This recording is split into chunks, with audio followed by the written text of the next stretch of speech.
sa hayagan pagtupad sa utos ng Diyos na itinadhana ni Moises. Ang totoong naganap ay ang pakikipagtakbo ng Mesiyas sa mga nananabik na tao para sa kanyang pagdating.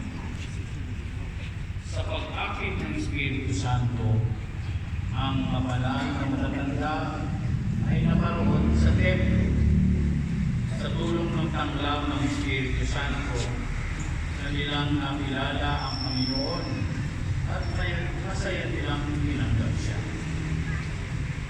Kaya naman tayo ngayon narito at natitipon bilang bukod sa pag-akit ng Espiritu Santo.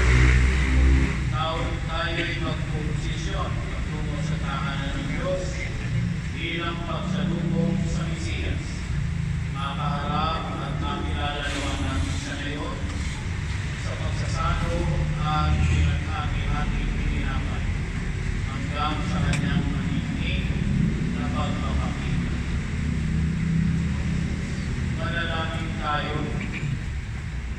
Ama naming makapangyarihan, ikaw ang pinanggagalingan ng lahat ng kaliwanagan. Ang liwanag na tatanglaw sa lahat ng mga bansa ay iyong ipinakita ngayon sa banal na si Simeon. Gawin mong banal at basbasan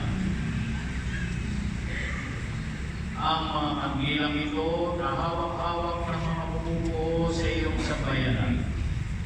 Sa aming pagdadala nito, kami naway marapatin mong umawi ng pagpupuri para sambahin ang ngalan mo.